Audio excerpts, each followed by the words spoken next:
The living room is where you make life's most beautiful memories. But your sofa shouldn't be the one remembering them. The new life-resistant, high-performance furniture collection from Ashley is designed to withstand all the spills, slip-ups, and muddy paws that come with the best parts of life. Ashley high-performance sofas and recliners are soft, on-trend, and easy to clean. Shop the high-performance furniture in-store or online at ashley.com. Ashley, for the love of home. You can live out your MasterChef dreams when you find a professional on Angie to tackle your dream kitchen remodel. Connect with skilled professionals to get all your home projects done well. Visit Angie.com. You can do this when you Angie that.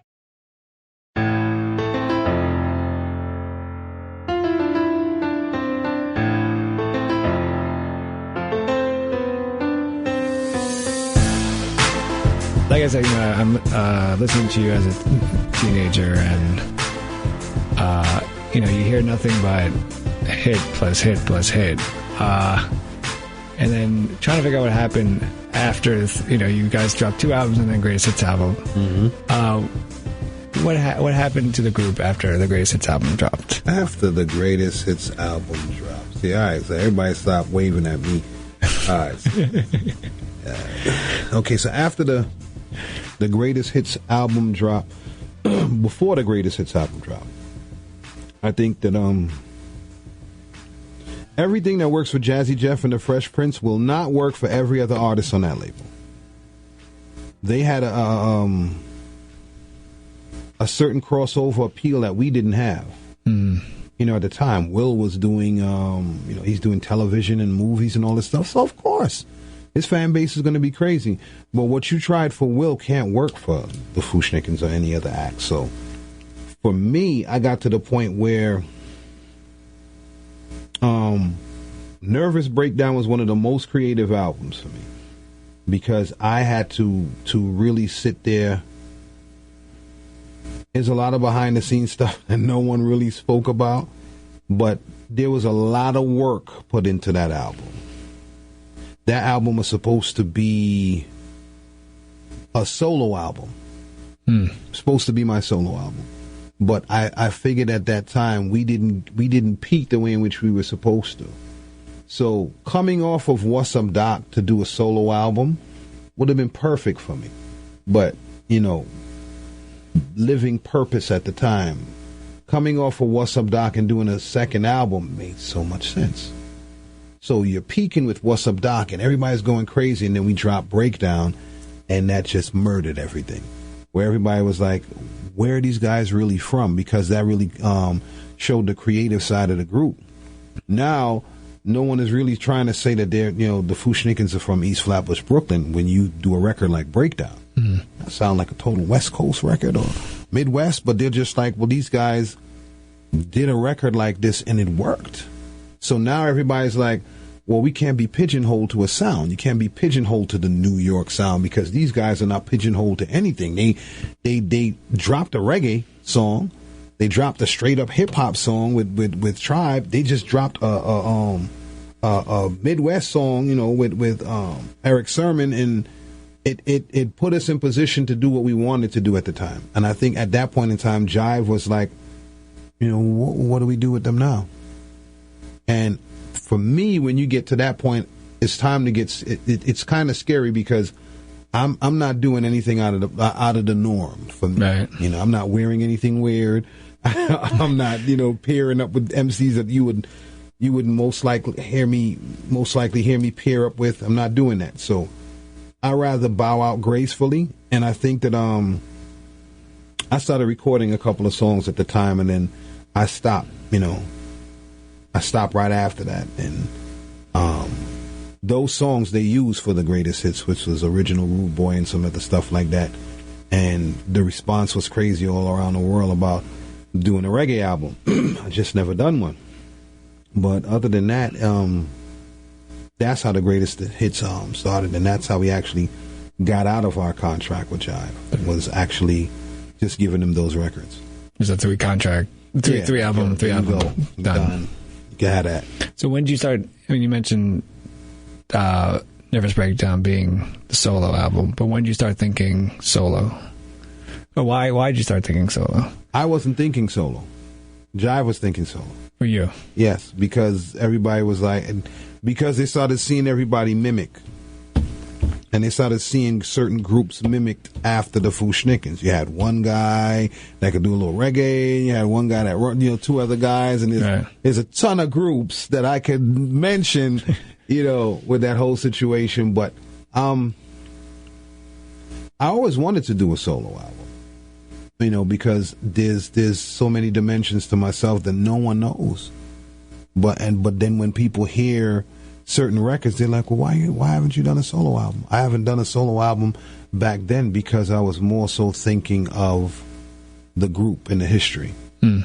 So that's over now. The group did what it did, history. Now it's time for other things, and that will be shown pretty soon. So as I'm researching for our interview, I obviously type in Chip Fu, Google does its thing, and then I come on solo tracks, and I mentioned this in the intro, but then I also find a Jungle Rock Jr. So who is Jungle Rock Jr., and how did you come up with that name? Jungle Rock Jr., jungle meaning the sound. I mean, I'm junior to the sound. Basically, everything was created in the jungle. You could actually sit in the jungle and just close your eyes and listen, and you will hear every sound known to man, because when you look at keyboards, right, the old keyboards back in the days that had sound in them, they'd say where the sound came from, right? Remember cymbals from Australia, rocks being clapped together in the Everglades. Oh my God, we're really dating ourselves. Walkmans and exactly and synthesizers. So I'm sitting there going, all right, the whole Jungle Rock Jr. side was just a different moniker for myself. So, whenever I put out reggae music, I just put it out under that moniker. And there's times where promoters would book me, didn't know who they were booking. They're booking Jungle Rock Jr., and he's actually filling out stadiums and theaters with records that's just floating under the radar. And then when I go there, they're like, you look like Chip Fu. And I'm like, dude. And he's like, you got to be kidding me. I'm like, no. I'm doing festivals with Shaggy and all these dudes. I'm not the dude that's walking out there with the band. I'm walking out there with I'm still keeping it hip hop. I'm walking out there with my DJ, and I'm just like, yo, throw on these beats and we just could do whatever. But that was just, the whole Jungle Rock Jr. was just for me to be able to release certain things so people could hear the other side and be prepared for, what's to come. Right? Your track, the video for your track, Put Your Paint On. Put on your paint, yeah. It starts with words on the screen, kind of a black background, and one word kind of sentence that stood out to me was, quote, never dumb down or change for anyone. What is that a reference to? Do you think it is a reference to hip-hop music, or is it a reference to reggae music as well? But who's dumbing down and who's changing? The world is acting, to me, the world is acting like they need to dumb down. But everything is moving so fast. So there's no need to dumb down when everything is moving fast. If everything was moving slow, then you dumb down. But the age that you're in, the age that we're in, there's no reason to dumb down. You understand what I'm saying? And I said that because a lot of people started getting afraid of lyricists. Like, oh, he can really rhyme. I don't want to hear him. He took his time with his penmanship. I don't want to deal. You're saying so many words. I don't want to deal with you. You know what I'm saying? And for me, I was like, no, that's part of the art form. For a person to sit there at their kitchen table, because I still do that. Sit at the kitchen table and write. And you put time and energy to what you write. And people get it. I think when they get it, it makes more sense. You know what I mean? So when I did that record, I did it to show that there was no dumb downing for me. I was able to come from a reggae record and step in, through the picture frame and walk right into a hip-hop record. So I'm not going to change or dumb down for anybody. And there's a record we have called Dumbfounded. Yeah, that states why I won't dumb down for anybody. Yeah. I want to get more in the fact that you're able to switch from hip-hop to reggae is extremely fascinating to me, because thank you. especially because I can't write a rhyme to save my life. Right. And but it's also like it's amazing because there's something creatively you have to have two different switches in order, I imagine, to do that. So a couple of questions is, how is the writing process different for you, or the same, writing reggae versus hip hop? And then also, has there been moments where you have an idea for a hip hop record and realize that it only works better as a reggae record, or vice versa? Ring the Alarm was that record. Really? Yes, I was rhyming on a record, killing it lyrically, and it didn't make any sense to me because what I was doing was not. It didn't match the chorus. And the weird thing was the guy, Tenasaw, who we sampled, actually came down and was staying across the street from me in Brooklyn in a basement apartment that he rented out.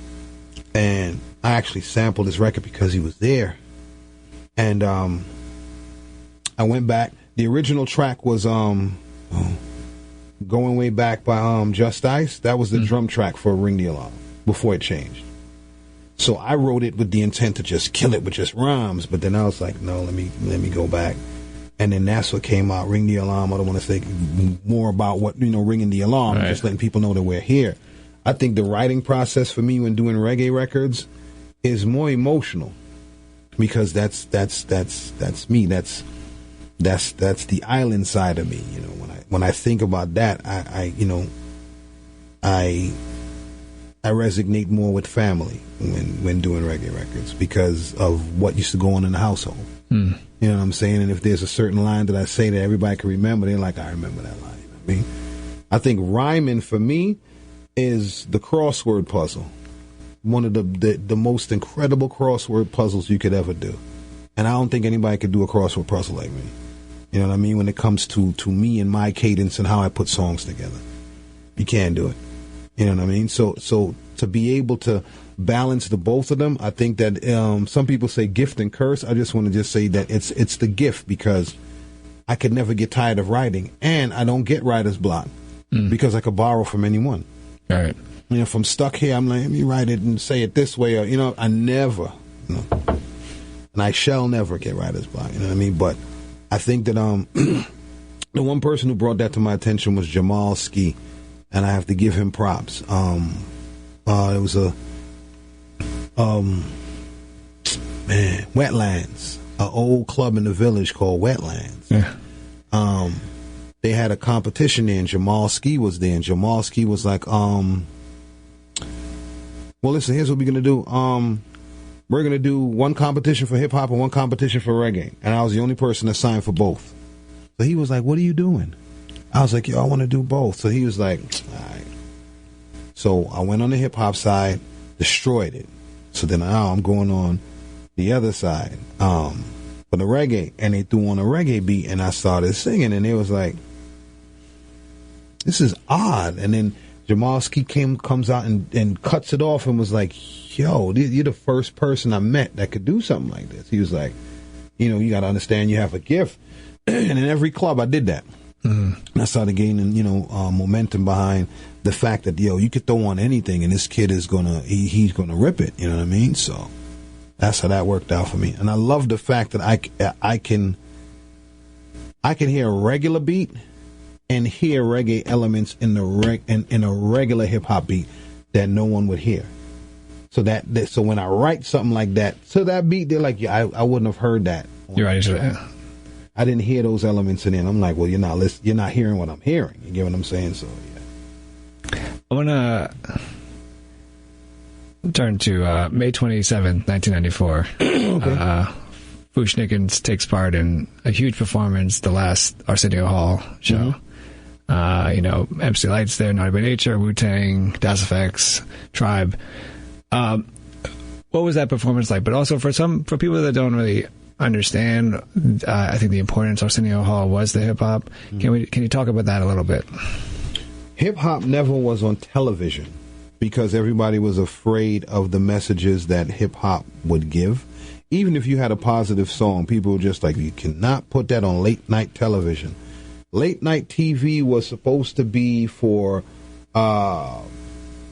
middle-aged people that came home after working, a hard day's work and would just open their can of beer and sit down and watch some late-night television, and that's what it was supposed to be about, questions and answers with their favorite actors or whatever. Arsenio was like, listen, I was brought up in hip-hop. I'm going to turn this into what I want to turn it into. So every artist, whether it be rock and roll, punk, reggae, hip-hop, he had it on his show. Whether you're controversial or not, he had you on his show. And I think if it wasn't for Arsenio, you wouldn't have known about a lot of artists. I think everybody ran home to watch Arsenio to see what other artists he would have. You know what I mean? And you're seeing reggae on Arsenio. It's like, you're seeing Mad Cobra on Arsenio. Like, wow, I would have never thought Arsenio would book Mad Cobra, but he booked Mad Cobra, and he booked Shabba Ranks and all these other people. You know what I mean? So that was the importance of Arsenio Hall. So to hear that they were canceling his show, it struck a nerve with the hip hop community, because it was like, that was the platform where now you had all the record companies going, well, where are they going to go now? Like, who are we going to pitch our artists to now? So I think that was the weirdest meeting in the history of hip hop, because you have a room filled with everybody. Nobody's talking to each other yet.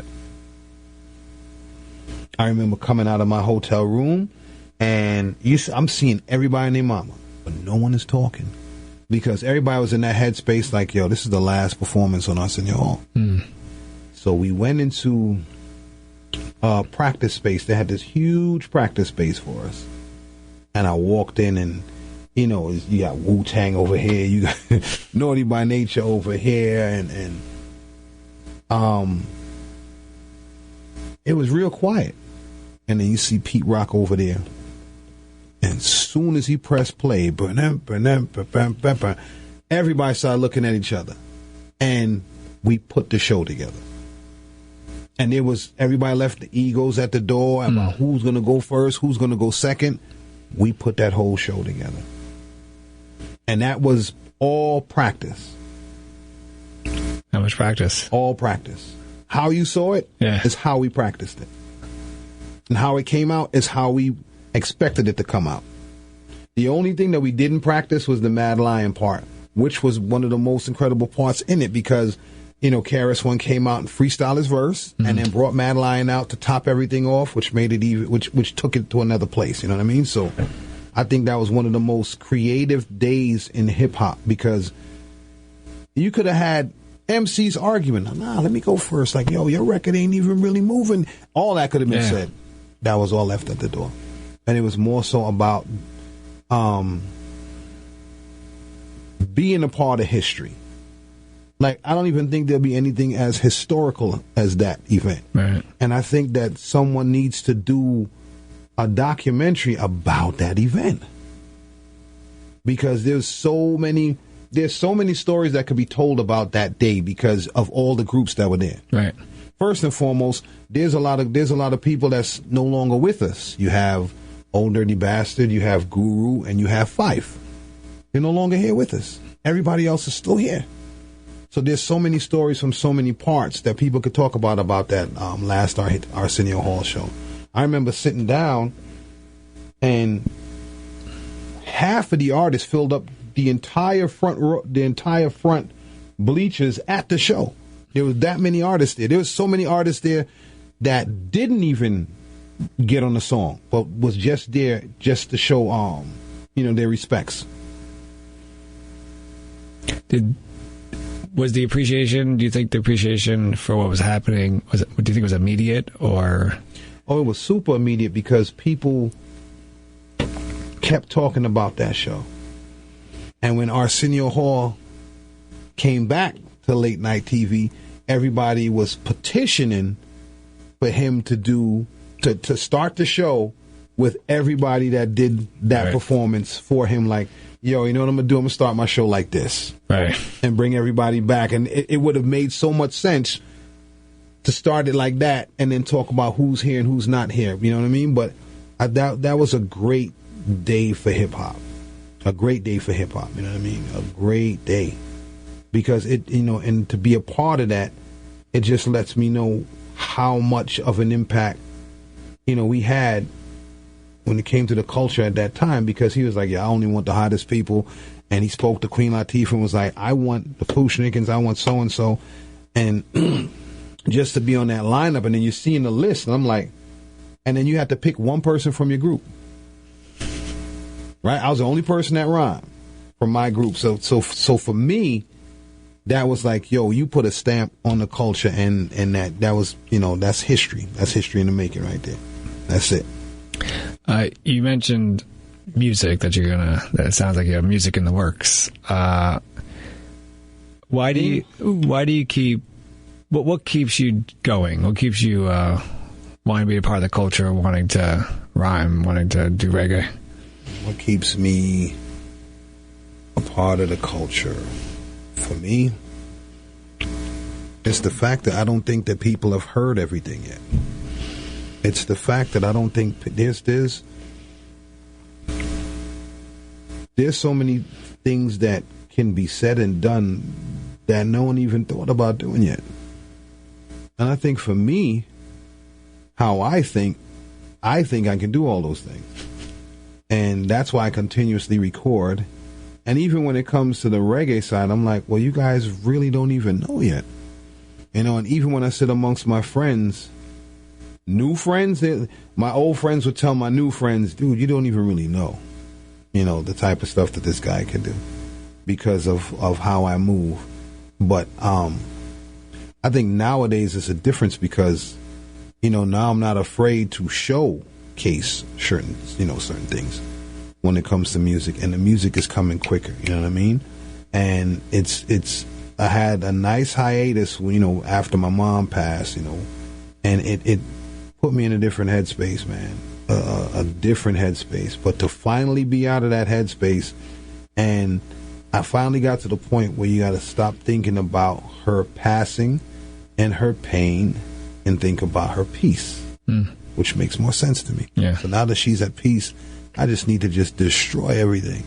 You know what I mean? And just live out her legacy. Like, all right, you took that plane over here to make sure we were all right. So now that I'm in this position, let me really just show these people what I'm about when it comes to music. You know what I mean? Like, that I'm one of the dudes that no one should ever in their right mind count out. Not me. I've always thought that way from young. Don't ever count me out of certain things.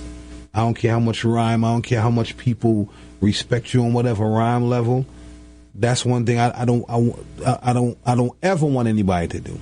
And that's not coming from I'm better than you and da type thing. That's never been me. Right. You know what I mean? But that's how I move with me when it comes to I take my craft very serious, and I don't ever want a person to feel that when it comes to anything lyrically, don't contest me with nothing like that.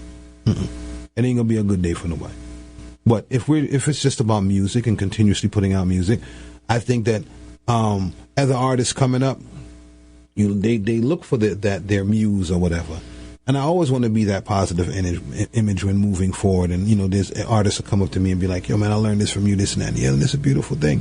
That's how I was raised. But that whole other side, leave that alone. Please leave that alone. I stand by that. Please leave that alone, yeah. I know we've been here for a while, so I want to end with this. You've done a lot, obviously. You've written a lot. Is there not just a lyric from hip-hop, but also a lyric from reggae that kind of stands out to you, that kind of reinforces the fact that you're really good at what you do?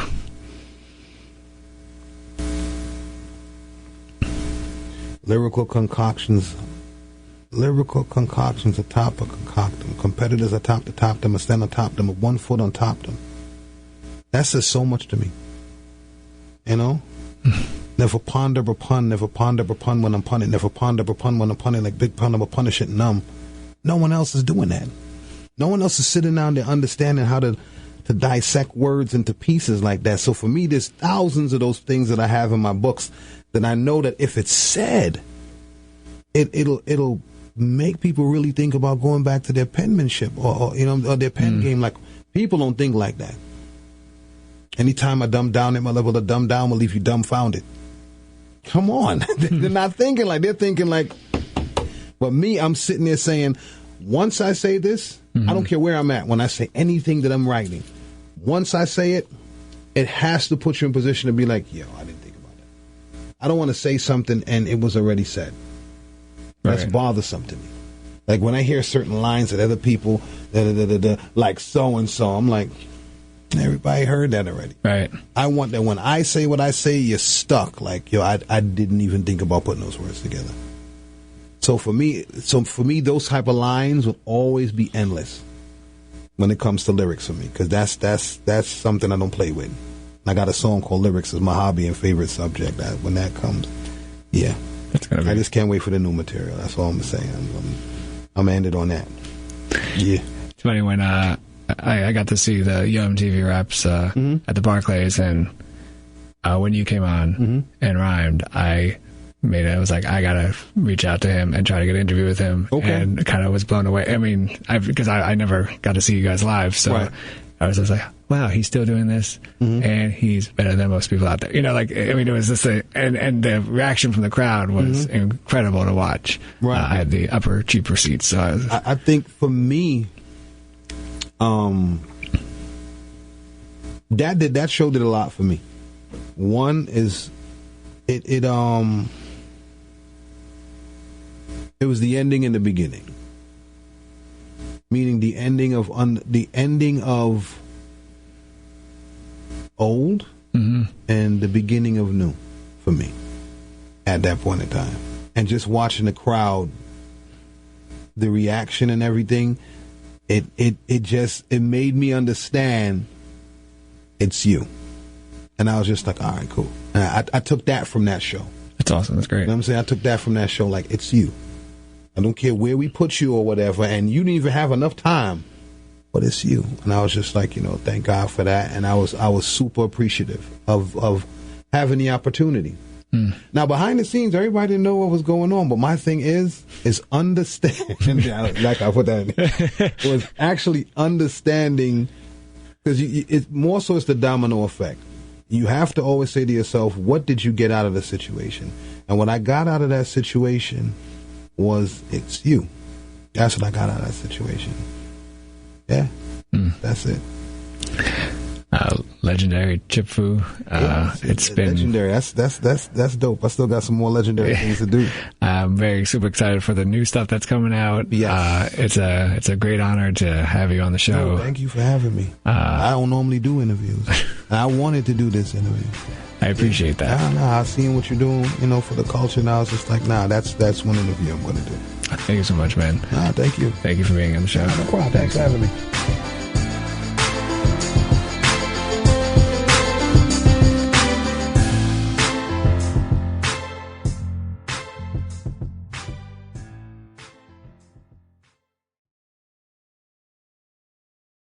The living room is where you make life's most beautiful memories. But your sofa shouldn't be the one remembering them. The new life-resistant, high-performance furniture collection from Ashley is designed to withstand all the spills, slip-ups, and muddy paws that come with the best parts of life. Ashley high-performance sofas and recliners are soft, on-trend, and easy to clean. Shop the high-performance furniture in-store or online at ashley.com. Ashley, for the love of home. You can live out your MasterChef dreams when you find a professional on Angie to tackle your dream kitchen remodel. Connect with skilled professionals to get all your home projects done well. Visit Angie.com. You can do this when you Angie that.